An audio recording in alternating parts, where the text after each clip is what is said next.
पौष मास की शुक्ल पक्ष की एकादशी, जिसका नाम है पुत्रदा एकादशी।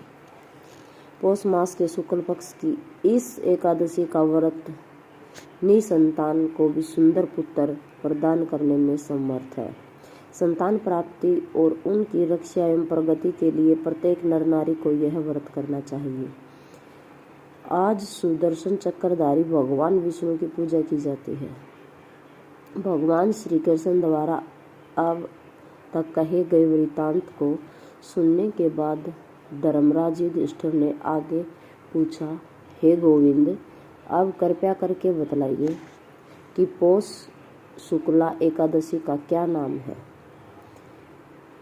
इसके व्रत की विधि क्या है और कौन से देवता की पूजा की जाती है।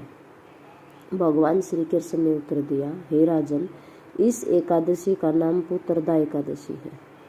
इसमें भी नारायण भगवान की पूजा की जाती है। इस चर और अचर संसार में पुत्रदा एकादशी के व्रत के समान कोई दूसरा व्रत नहीं है। इसके पुण्य से मनुष्य तपस्वी, विद्वान और लक्ष्मीवान होता है। इसकी मैं एक कथा सुनाता हूँ, तुम ध्यान पूर्वक सुनो। भद्रावती नगरी में सुकेतुमान नामक एक राजा राज्य करता था। उसके कोई पुत्र नहीं था। उसकी स्त्री का नाम सव्या था। वह संतानहीन होने के कारण सदैव चिंतित रहा करती थी। पुत्रहीन राजा के पितर रो रो कर पिंड लेते थे और सोचा करते थे कि इसके बाद हमको कौन पिंड देगा। राजा पुत्र न होने के कारण हर समय दुखी रहता और उसे बंधु बांधव, धन, हाथी, घोड़े, राज्य तथा वैभव आदि सब अर्थहीन प्रतीत होते थे। राजा सदैव यही विचार करता रहता कि मेरे मरने के बाद मुझको कौन पिंड दान देगा। बिना पुत्र के पितरों और देवताओं का ऋण कैसे चुकेगा। जिस घर में पुत्र न हो उसमें सदैव अंधेरा रहता है। इसलिए मुझे पुत्र की उत्पत्ति के लिए यत्न करना चाहिए। जिस मनुष्य ने पुत्र का मुख देखा है वह धन्य है। उसको इस लोक में यश और परलोक में शांति मिलती है, अर्थात उसके दोनों लोक सुधर जाते हैं। पूर्व जन्म के कर्म से ही इस जन्म में पुत्र, धन आदि प्राप्त होते हैं।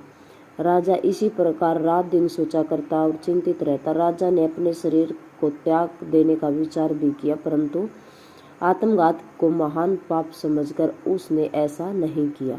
एक दिन राजा अपने घोड़े पर चढ़कर वन को चल दिया और पक्षियों व वृक्षों को देखने लगा। उसने देखा कि वन में मृग, व्याघ्र, सूअर, सिंह, बंदर आदि अपने बच्चे के साथ भ्रमण कर रहे हैं। हाथी अपने बच्चे और हथिनी के साथ घूम रहे हैं। वन में कहीं गिद्दड़ अपने कर्कश स्वर में बोल रहे हैं, कहीं उल्लू चीख रहे हैं।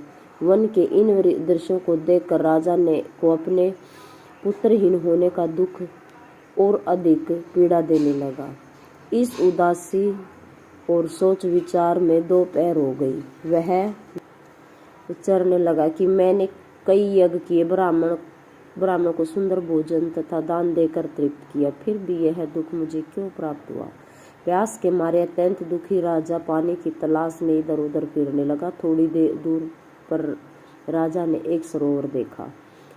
उस सरोवर में कमल खिल रहे थे तथा सारस, हंस, मगरमच्छ आदि विहार कर रहे थे। सरोवर के चारों तरफ मुनियों के आश्रम थे।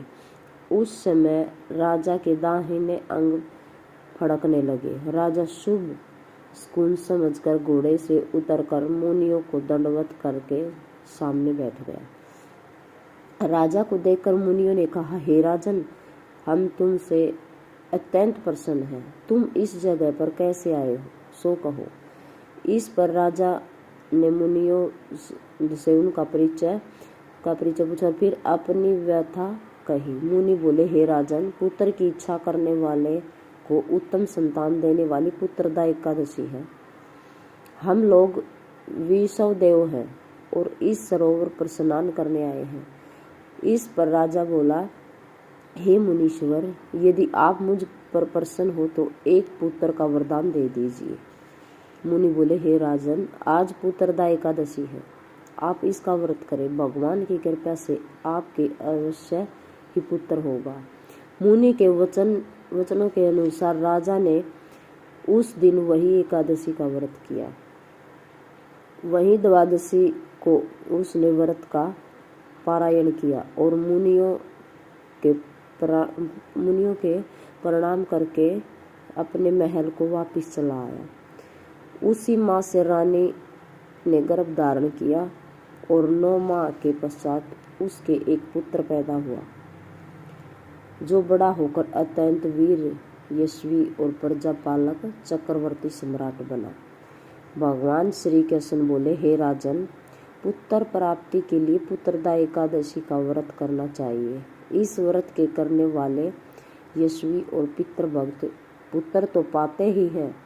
इसके महात्म्य का श्रवण करने से मात्र ही मनुष्य सुंदर संतान और मोक्ष को प्राप्त करते हैं। बोलो विष्णु भगवान की जय हो।